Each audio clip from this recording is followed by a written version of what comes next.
For pretty much all of human history, belief in some kind of higher power has been this fundamental pillar of society. It's given us laws, it's given us comfort, and a sense of community. But that raw personal belief, well, it rarely just stays that way. It grows, it changes, it evolves. And that's the journey we're going to dive into. So, how does this actually happen? Well, it starts with an invisible feeling, right? A belief. That belief then becomes a habit, something you do every day or every week. That habit gets formalized through indoctrination, which then starts to build real social structures around it. And finally, all of that hardens into a powerful, permanent institution. This is the path, this is how faith becomes this very real, tangible force that literally shapes our world. All right, so first up, let's talk about the incredible positive contributions. How did this journey from a simple belief to a massive institution, how did it actually build the world that we all live in today? And these contributions are, they're huge. Just think about it for a second. Our entire concept of right and wrong, the very bedrock of our legal systems, from ancient codes to modern law, it all started as divine commands. And way before governments were even thinking about social programs, it was religious institutions that built the first hospitals and the first shelters. Even the way we mark time, our weekends, our holidays, it's all set to the rhythm of these sacred stories.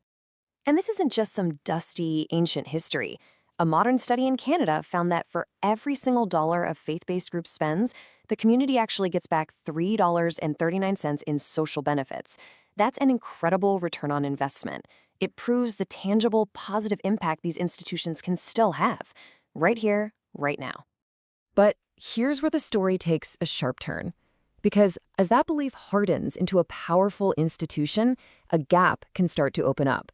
A huge gap between the faith of the people and the actions of the leaders running the show.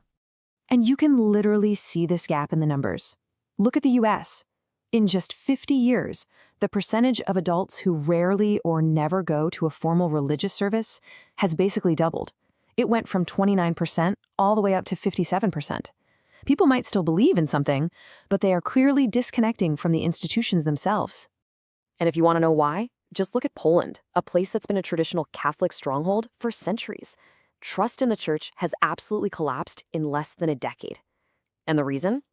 Well, there's this widespread public perception that the leaders got way too focused on politics and money, all while failing to address huge moral failures, like the abuse scandals. And what you start to see is this really predictable and kind of sad pattern. Across all sorts of different faiths, leaders begin to abandon the core virtues they're supposed to represent: humility, service to the community, stewardship. And instead, they start embracing power, personal wealth, and above all else, protecting the institution. Now, it's really, really important to get this next point. This is a human problem. It is not a gendered one. When you're talking about financial exploitation, you have male televangelists like Kenneth Copeland and female leaders like Paula White, who've both faced serious criticism. When it comes to covering up abuse or using religion to prop up oppressive regimes, you can find examples involving both men and women. This is a fundamental failure of conscience, and it doesn't care about gender. And the human cost of all these failures? It's just staggering. Right now, nearly 5.4 billion people live in countries with serious violations of religious freedom. And so often, the very leaders who are trusted to be shepherds end up acting like wolves. So what happens next when these massive institutions just can't or won't police themselves?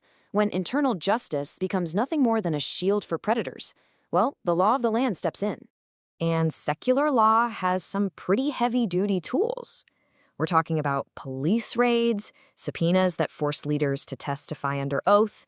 They can freeze assets, and they can revoke that all-important tax-exempt status. Courts are even ruling that the old clergy penitent privilege can't be used to hide criminal activity. When faith fails, the law starts treating a church just like any other organization it suspects of wrongdoing. Okay, but this is where we hit the most difficult, and frankly, the most dangerous problem in this whole story. What happens when the law itself was built on the moral authority of the very institution it now has to police? We call it the circular trap, and here's how it works. If your society believes that the law gets its moral authority from God, but then it sees God's representatives on earth as corrupt, people don't just lose faith in religion, they start to lose faith in the law itself. So here's the downward spiral step by step. First, the leaders betray their own principles. So public faith fades. This starts to crack the law's divine foundation, right? So now the law just looks like a bunch of arbitrary rules made up by people. And in the end, public respect collapses for both the institution of faith and the institution of law. So, is there a way out of this trap? Well, yes, but it means changing the entire foundation of the law. Instead of grounding it in divine law, which can be totally discredited by human failure, secular societies ground their law in human agreement, a social contract. It's called positive law. And the beauty of it is, if a law isn't working, you can just vote to change it, instead of being stuck in a massive crisis of faith. Now, let's zoom out for a second, because this pattern of protecting the institution no matter the cost, it's not just about religion. This struggle to find the truth when you're up against powerful organizations, that's a universal fight. And this brings up a really tough question, one you've probably asked yourself. If it feels like the truth is always being hidden or twisted by people in power, what's even the point of trying to find it? I mean, who hides the truth? You've got governments, of course, hiding corruption, financial institutions hiding fraud, religious organizations hiding scandals to protect their reputation. It is the classic playbook for anyone trying to protect the status quo. And one of the most cynical, most manipulative tactics they use is manufacturing or exploiting victims. Why? Because as our source material puts it, victims are the ultimate propaganda weapon. Nothing unites a base or raises money or justifies extreme action faster than a really sympathetic victim or a really outraged crowd. So let's go back to that question. Why bother with the truth? Why does it still matter? Well, because it's the only foundation for real accountability. Because hidden truths, they always leak out eventually. Because the search for truth gives a voice to real victims, not manufactured ones. And because at the end of the day, seeking the truth is the ultimate antidote to tyranny. It frees us from delusion and lets us make informed choices about who and what we trust. So when you look at the whole picture, the story of faith is this massive double-edged sword, isn't it? It has been this profound force for good in the world, giving us morality, charity, and community.